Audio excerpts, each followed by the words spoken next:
Nesse vídeo, nós vamos falar sobre a perseguição dos imperadores romanos aos cristãos.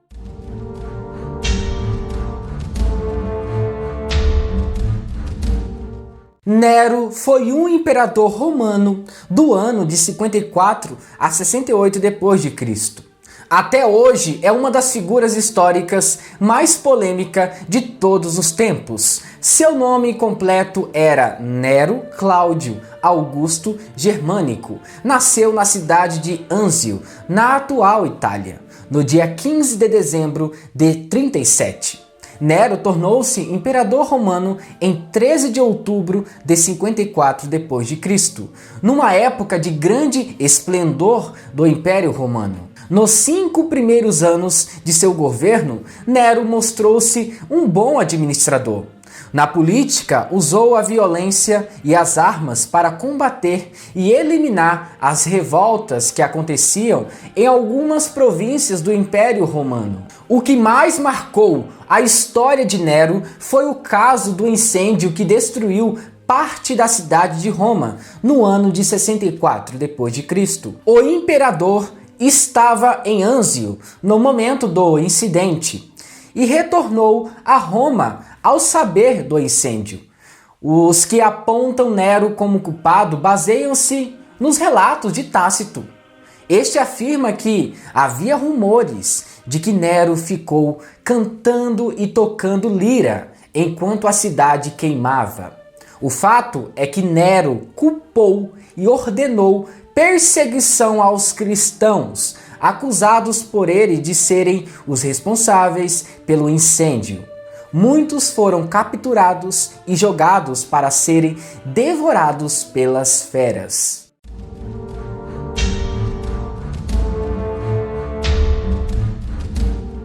Segundo alguns historiadores, judeus e cristãos foram fortemente perseguidos no final do reinado de Domiciano.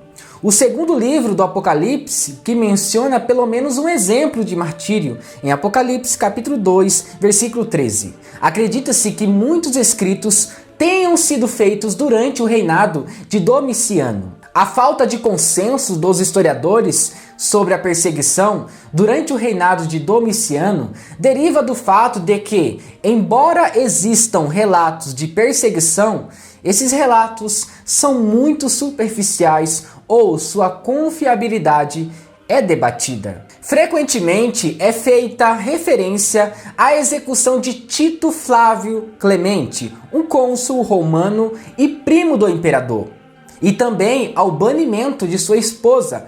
Eusébio escreveu que Flávia Domitila foi banida por ser cristã. No entanto, no relato de Cassius Dio, ele apenas relata que ela, junto com muitos outros, era culpada de simpatia pelo judaísmo.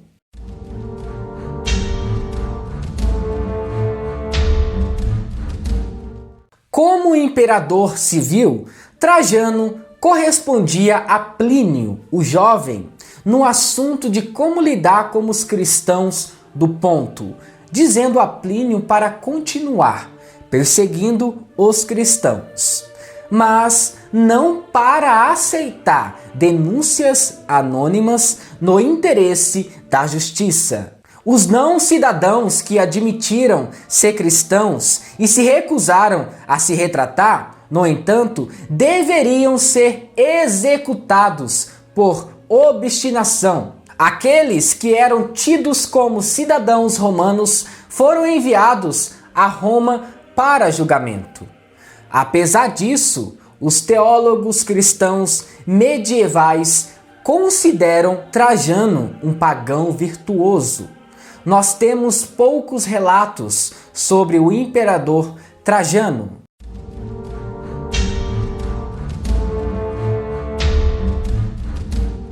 O imperador Adriano também respondeu a um pedido de conselho de um governador da província sobre como lidar com os cristãos. Concebeu mais clemência aos cristãos. Adriano afirmou que a apenas ser cristão não era suficiente para que ações contra eles fossem tomadas. Eles também deveriam ter cometido algum ato ilegal no Império Romano. Além disso, ataques caluniosos contra os cristãos não deveriam ser tolerados. O que significa que qualquer pessoa que intentasse uma ação contra os cristãos, mas falhasse, seria punida.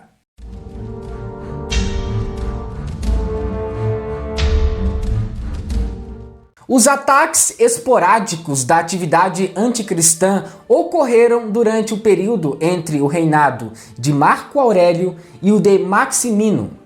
Os governadores continuaram a desempenhar um papel mais importante do que os imperadores nas perseguições durante esse período. A apostasia na forma de sacrifício simbólico continuou a ser suficiente para libertar um cristão. Era prática comum prender um cristão após um julgamento inicial, com pressão e uma oportunidade de retroceder. Um dos casos mais notáveis de perseguição durante o reinado de Aurélio ocorreu em Lugdunum, atual Lyon, na França, onde o santuário dos Três Gauleses havia sido estabelecido por Augusto no final do século I a.C.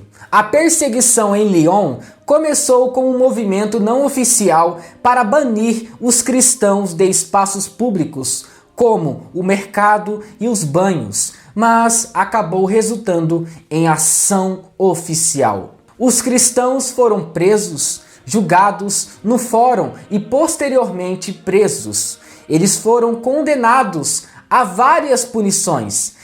Foram jogados aos leões, houve tortura e as más condições de vida também aconteceu na prisão. Barnes cita essa perseguição como o único exemplo de suspeita de cristãos sendo punidos mesmo depois da apostasia. Os cristãos que se recusavam a se retratar realizando cerimônias para honrar os deuses enfrentariam severas penalidades.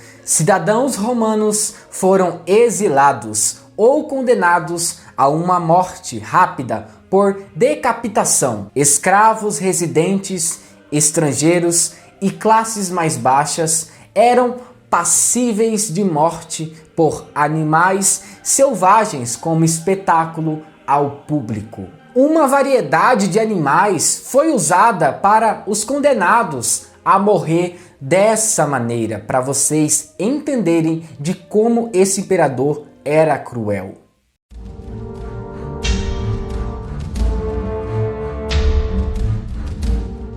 No ano de 250 d.C., o imperador Décio emitiu um decreto cujo texto foi perdido, exigindo que todos no império, exceto judeus que estavam isentos, realizassem um sacrifício aos deuses na presença de um magistrado romano e obtivessem um testemunho assinado e testemunhado por outras pessoas, juntamente com um certificado que era emitido pelos próprios romanos.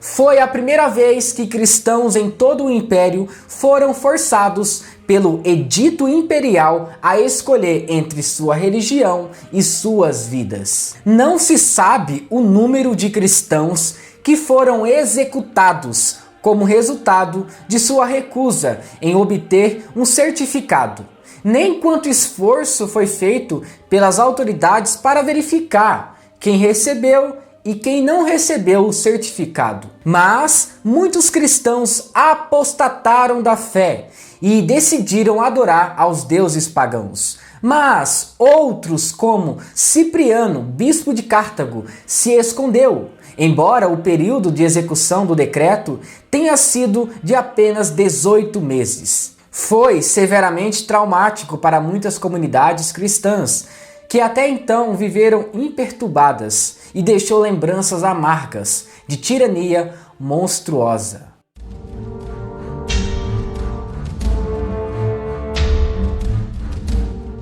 O imperador Valeriano assumiu o trono em 253 d.C., mas a partir do ano seguinte ele estava longe de Roma, lutando contra os persas que haviam conquistado Antioquia. Ele nunca voltou, pois foi levado cativo e morreu prisioneiro. No entanto, ele enviou 2 cartas sobre os cristãos ao Senado. A primeira, em 257 d.C., ordenou que todo o clero cristão realizasse sacrifícios aos deuses romanos e proibia os cristãos de realizar reuniões em cemitérios. Uma segunda carta, no ano seguinte, ordenou que os bispos e outros oficiais da igreja de alto escalão fossem condenados à morte, e que senadores e equidades que eram cristãos fossem despojados de seus títulos e perdessem suas propriedades.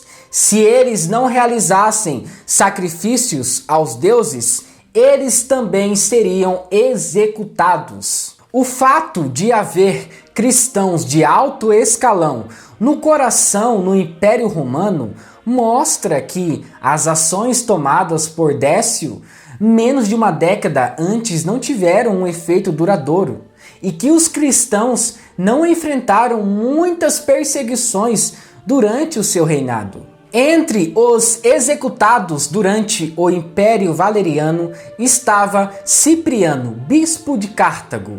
Levado diretamente ao local da execução, Cipriano foi decapitado. As palavras da sentença mostram que, aos olhos do Estado romano, o cristianismo não era uma religião e a igreja era uma organização criminosa. Quando o filho de Valeriano, Galiano, tornou-se imperador em 260 d.C., a legislação foi revogada e esse breve período de perseguição chegou ao fim. Durante esse período foi chamado de a Pequena Paz da Igreja.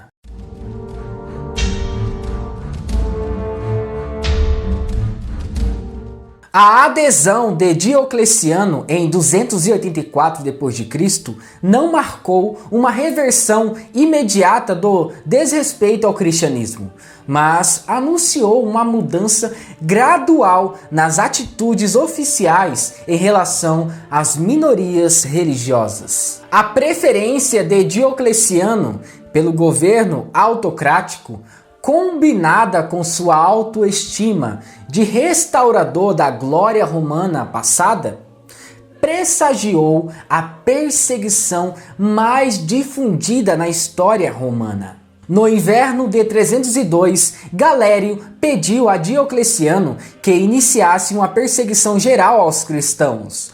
Diocleciano estava cauteloso e pediu orientação ao oráculo de Apolo.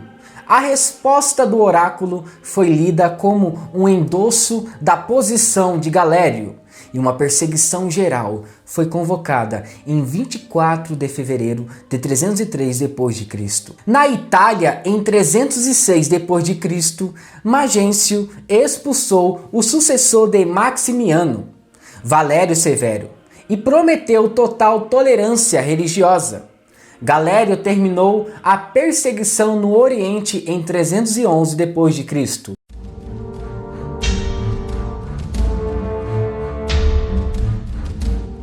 E agora nós chegamos ao final. Constantino converteu-se ao cristianismo em 313 d.C. e permitiu que os cultos cristãos ocorressem sem ameaça de violência ou perseguição.